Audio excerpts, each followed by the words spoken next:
Joining us now is Newsmax correspondent and former member of the Newsmax Board of Directors, Arnaud de Borchgrave. Mr. de Borchgrave is also editor-at-large for the Washington Times and the director and senior advisor of the Transnational Threats Project at the Center for Strategic and International Studies. He joins us now from Washington. Welcome back to Newsmax TV, Arnaud. Thank you, Kathleen. Well, you have covered and reported on a number of presidents and military interventions in your career as a journalist. How do you rate President Obama's handling of this conflict in Libya? Well, I rate it a 2 or a 3, and I see the Council on Foreign Relations, both its current president, Richard Haas, and its former president, Leslie Gelb, have given it very bad marks indeed. President Obama, as you know, was on the sombrero circuit when all of this happened. And he clearly was not at the heart of the project. He wasn't on top of the project. And he not only had failed to consult Congress, he had failed to inform Congress. So everything was wrong from our standpoint.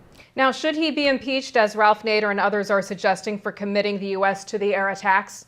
I don't think impeached is the word, but he's already punished himself. It's a self-inflicted wound. And we are already spending, I think it's already $200 million on the limited military operation, no-fly zone over Libya. We've lost an F-15, that's about $50 million.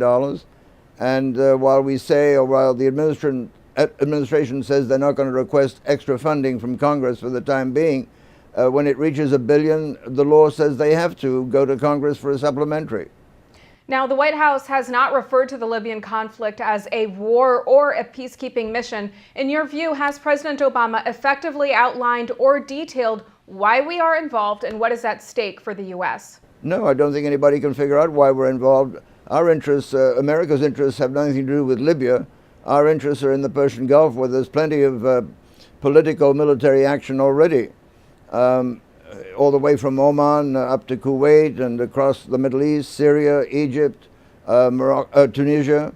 And Libya supplies 76% of Europe's oil. It is a European problem.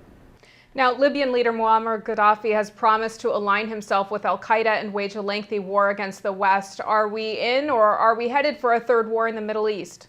I think that it's just the opposite, frankly, that's occurring. Gadhafi keeps telling us that the people in the eastern part of the country, in Cyrenaica, are controlled by al-Qaeda. And he's trying to appeal to us and the rest of the world to be on his side because he's fighting al-Qaeda. So it's just the opposite of what you suggested. Now, there's been confusion and mixed messages over whether Libyan leader Moammar Gadhafi is a target for removal. Is he a target? Well, of course he's a target, but the U.S. is no longer engaged in that kind of a covert operation. Assassination would be left to another intelligence service that doesn't operate under such restrictions.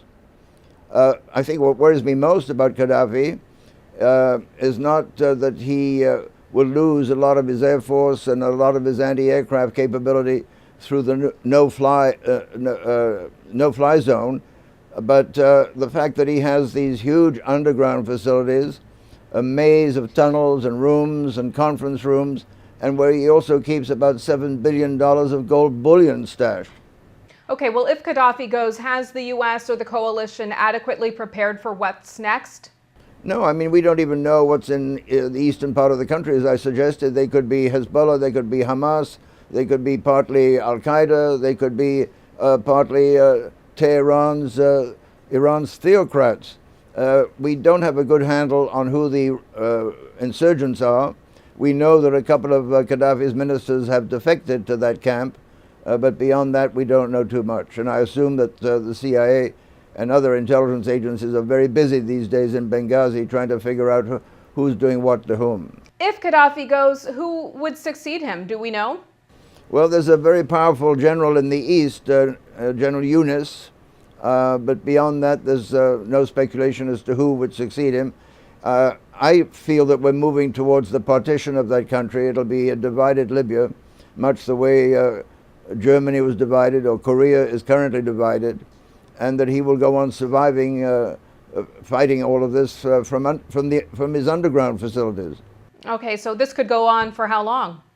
I think for a very long time. All right. Well, Arnaud, we've seen demonstrations in a number of North African and Middle Eastern countries as of late: Egypt, Bahrain, Tunisia, Iran, and so on. How do you see all of this Middle East unrest playing out? And do you think that we could see the rise of a nuclear Islamic caliphate?